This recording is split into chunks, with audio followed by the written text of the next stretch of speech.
வணக்கம் நண்பர்களே. 2024ஆம் ஆண்டு இந்தியாவையே உலுக்கிய வயநாடு நிலச்சரிவு இன்னும் மக்கள் மனநிலிருந்து நீங்காத நிலையில 2026 ஜூலை மாதத்துல வயநாடு மாவட்டத்துல மீண்டும் ஒரு பெரிய நிலச்சரிவு சம்பவம் நடைபெற்றுள்ளது.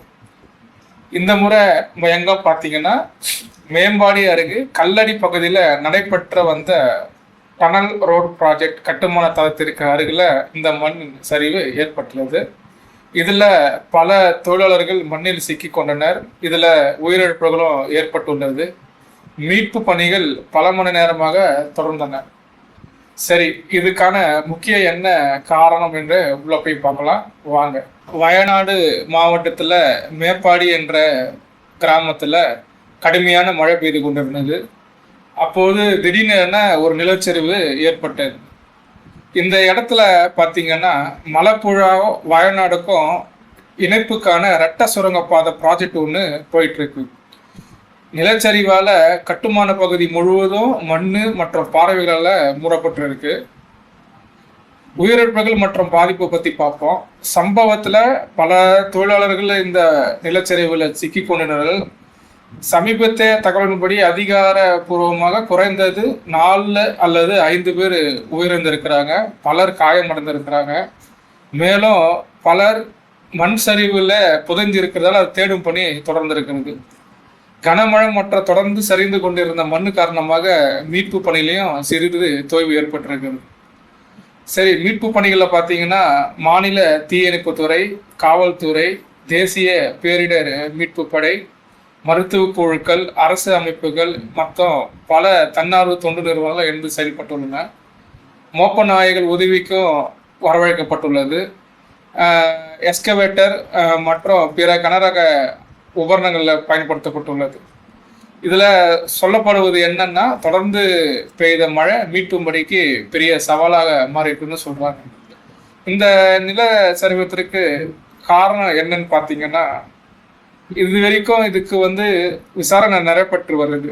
அதிகாரப்பூர்வமாக இது வரைக்கும் இன்னும் அவங்க ஒரு அஃபிஷியல் ஸ்டேட்மெண்ட் வரல. ஆனால் ஐஎம்டி இந்தியாவோட வானிலை ஆய்வு மையம் வயநாடு மற்றும் கோழிக்கோடு மாவட்டங்களுக்கு ஏற்கனவே ரெட் அலர்ட் அறிவிச்சிருந்தாங்க.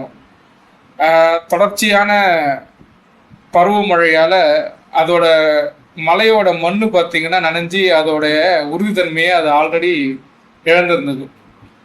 கேரள அரசின் சில அமைச்சர்களும் எதிர்கட்சி தலைவர்களும் என்ன சொல்றாங்கன்னா, சுரங்கப்பணி நடைபெற்ற பகுதியில் எடுக்கப்பட்ட மண்ணை முறையற்ற முறையில் அங்கே கொட்டியதே இந்த விபத்துக்கு காரணம் என்று சொல்லியிருக்கிறாங்க. ஆனால் அந்த திட்டத்தை மேற்கொண்ட நிறுவனம் இந்த குற்றச்சாட்டை முழுமையாக மறுத்திருக்கிறாங்க.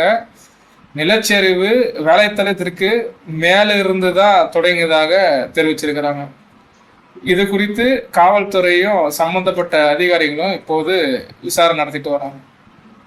2024 பேரழிவுக்கும் இதுக்கும் என்ன வித்தியாசம்னு பார்த்தீங்கன்னா, 2024 நடந்த பேரழிவு இயற்கையாக பல கிராமங்களை தாக்கிய மிகப்பெரிய நிலச்சரிவு. ஆனால் 2026 சம்பவம் ஒரு சுரங்கப்பாதை கட்டுமான திட்டம்.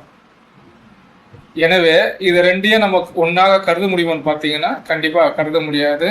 ஆனால் வயநாடு என்ற பகுதி தொடர்ந்து நிலச்சரிவு அபாயம் அதிக உள்ள மலைப்பகுதியாக இருப்பதை இந்த சம்பவம் மீண்டும் நம்மளுக்கு நினைவூட்டுகிறது. சரி, இதுக்கு என்ன ப்ரிகாஷன் எடுக்கணும்னு பார்த்தீங்கன்னா, மலைப்பகுதிகளில் நடைபெற பெரிய கட்டுமான திட்டங்களுக்கு கடுமையான புவியியல் ஆய்வு அவசியம் என்று சொல்கிறாங்க. சுரங்க பாதைக்காக தோண்டி எடுக்கப்படும் மண்ணை பாதுகாப்பாக அகற்ற வேண்டும் அப்படின்னும் போது கூறியிருக்கிறாங்க. கனமழை எச்சரிக்கை விடுபடும் நாட்களில் ஆபத்தான பணிகளை தற்காலிகமாக நிறுத்துவதோ இல்லாமல் பாதுகாப்பு நடைமுறைகளை முற்றிலும் பின்பற்ற வேண்டும் என்றும் சொல்லியிருக்கிறாங்க. நிலச்சரிவு அபாய வரைபடங்கள் மற்றும் முன்னெச்சரிக்கை அமைப்புகளை மேலும் மேம்படுத்த வேண்டும் என்று சொல்லியிருக்கிறாங்க. இந்த நிலச்சரிவு மலை பகுதிகளில் நடைபெறும் வளர்ச்சி திட்டங்களில் பருவமழை மற்றும் சுற்றுச்சூழல் பாதுகாப்பு ஆகியவற்றுக்கு இடையே சமநிலைய முக்கியத்துவத்தை மீண்டும் நம்மளுக்கு நினைவூட்டுகிறது. இந்த நிலச்சரிவில் உயிரிழந்தவங்களுக்கு மற்றும் அவங்க குடும்பத்திற்கு நம்ம ஆழ்ந்த இரங்கலை தெரிவித்துக் கொள்வோம்.